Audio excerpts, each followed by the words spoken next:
कांदिवली के ward number 25 में बड़े धूमधाम से मनाया गया महाराष्ट्र के आराध्य देव छत्रपति शिवाजी महाराज की जयंती। हर साल की भांति इस साल भी शिवसेना ठाकरे गुट के नगर सेवक योगेश भोईर और नगर सेविका माधुरी भोईर द्वारा छत्रपति शिवाजी महाराज के जयंती निर्मित कई सांस्कृतिक कार्यक्रम रखे गए थे शाखें के पास, जैसे कि महाराष्ट्र का गुण गौरव, हल्दी कुमकुम, नृत्य और भी कई तरीके की कार्यक्रम इस जयंती पर पेश किया गया।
योगेश भोईर सरांचं खूप खूप धन्यवाद, तसंच माधुरीताई भोईर यांचंही खूप खूप धन्यवाद, कारण त्या नेहमी आम्हाला प्रोत्साहित करत असतात। दोघेही नवरा बायको प्रत्येक वेळेला आम्हाला कार्यक्रम देतात आणि आमचं कौतुकही मनापासून करतात। आम्हाला इथे प्रोत्साहित करण्यासाठी ते नेहमी बसलेले असतात। आज योगेश सर पण आम्हाला नेहमी प्रोत्साहित करतात। ते स्वतःही एक उत्तम गायक आहेत आणि उत्तम गायक आज फक्त त्यांनी गाणं गायलं नाहीये, पण नेहमीच आम्हाला ते प्रोत्साहित करत असतात। योगेश भोईर सरांचे आम्ही इथे धन्यवाद मानतो। त्यांनी आम्हाला इथे गाण्याची संधी दिली। अतिशय सुरेख सुंदर असा कार्यक्रम इथे त्यांनी तयार केला आणि शिवरायांच्या जयंतीनिमित्त हा जो कार्यक्रम होता त्यांनी अतिशय सुंदर व्यवस्था इथे केली। माधुरीताईंचे खूप खूप आभार। त्यांनी इथे आम्हाला संधी दिली गाण्याची। आम्ही इथले स्थायिक कलाकार आहोत, गाण्याची आम्हाला आवड आहे। त्यांनी आम्हाला इथे संधी दिली त्याबद्दल त्यांचे खूप खूप धन्यवाद। अतिशय सुंदर कार्यक्रम होता। मधील एक रहिवासी आहे आणि इथल्या स्वरसाधना ग्रुपमधली मी एक गायिका सुद्धा आहे।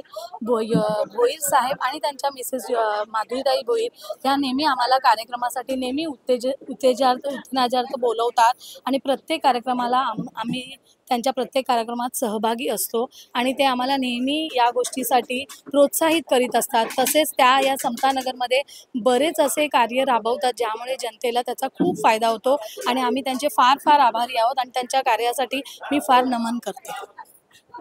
शिवसेना शाखा क्रमांक 25 यांच्या मार्फत आज शिवजन्मोत्सव इथे साजरा करण्यात आलेला आहे समतानगर ठाकूर विलेज आणि खरोखर चांगला प्रतिसाद होता। सकाळी शिवपूजन आम्ही केले, त्याच्यानंतर सायंकाळी महिलांचा हळदी कुंकू समारंभ, होम मिनिस्टर, सिनियर सिटीजनचे कार्ड्स आणि आधार कार्ड्स हे डिस्ट्रीब्युशनाचा एक कार्यक्रम होता। त्याच्यानंतर आभा कार्ड आणि आयुष्यमान कार्ड हे कार्ड डिस्ट्रीब्यूट केले आणि एक संगीतमय शिवभक्त संगीतमयचा कार्यक्रम आयोजित करण्यात आला।